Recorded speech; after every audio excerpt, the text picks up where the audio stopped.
Bonjour, c'est Isabelle Gillet, votre conseillère en harmonisation d'espace chez Sérénité Habitat. Aujourd'hui, je vais vous parler des nouvelles énergies et de leur accueil dans notre habitat. Je les ai brièvement évoquées lors du podcast de mes vœux 2013 et nous allons en parler un peu plus maintenant. Je prévois un autre podcast qui sera dédié, lui, à la partie professionnelle, tout ce qui concerne les bureaux, commerces, etc. Pour revenir donc à ces nouvelles énergies, nous allons entrer à partir du mois de février dans l'année du Serpent d'eau. Par conséquent, ce mois de janvier est la période idéale pour se préparer à les accueillir.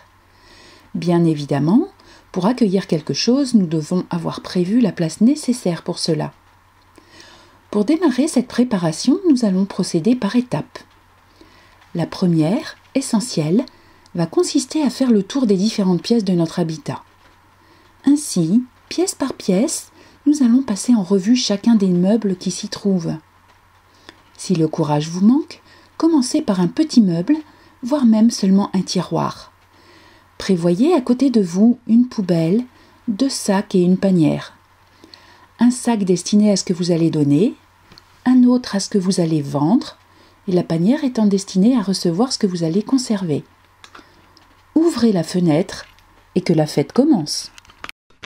Prenez en main chacun des objets et dispatchez-les. Vous ne devez conserver que ce qui vous apporte du plaisir en le voyant ou en le touchant.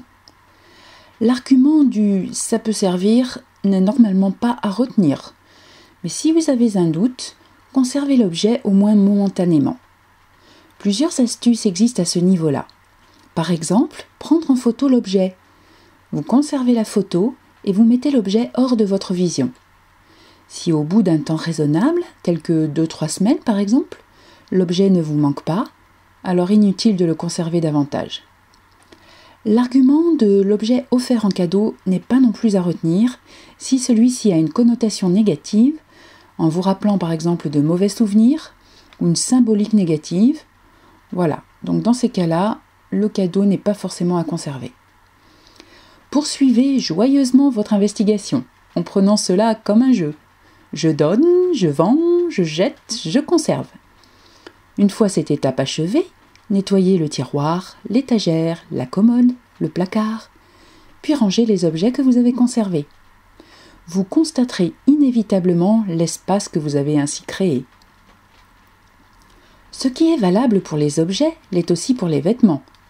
Selon le même principe, prévoyez des sacs pour donner, vendre ou jeter, sachant que pour des vêtements, peu de choses devraient être à jeter. Un vêtement qui n'est plus à votre taille et que vous n'avez pas porté depuis plusieurs années n'a plus sa place dans votre penderie ou votre armoire, mieux vaut s'en séparer. Idem pour les chapeaux, les gants, les ceintures. Dans la cuisine, vous pourrez faire le tour des conserves et des aliments en vous assurant de leur date de péremption. Même chose pour les produits d'entretien. Dans la salle de bain, faites de même avec vos flacons, maquillage, médicaments. Vérifiez leur date de péremption et jetez ce qui est périmé ou rapportez ce qui peut l'être à la pharmacie. Vous avancez ainsi à votre rythme. Il n'y a bien sûr absolument aucune obligation, bien au contraire, de tout faire le même jour. Fixez-vous des objectifs atteignables, vous vous connaissez un petit peu tout de même, de manière à avoir du plaisir une fois ce travail effectué.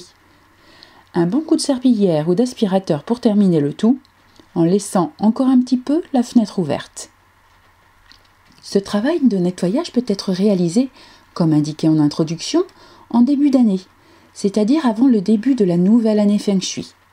Mais si vous n'avez pas pu le faire à ce moment-là, il sera encore temps au moment de l'arrivée du printemps. C'est en effet une autre phase bénéfique au renouvellement des énergies, car le printemps apporte les énergies de croissance. Pour terminer, je ne serais pas complète si je n'évoquais pas ici la purification d'espace. La purification d'espace, c'est aussi appelé nettoyage d'espace, nettoyage énergétique ou encore clarification, space clearing en anglais, et va consister à nettoyer les énergies passées. Tout ce que nous vivons au niveau émotionnel, en effet, s'inscrit dans notre environnement, qu'il s'agisse d'habitat ou de lieu de travail.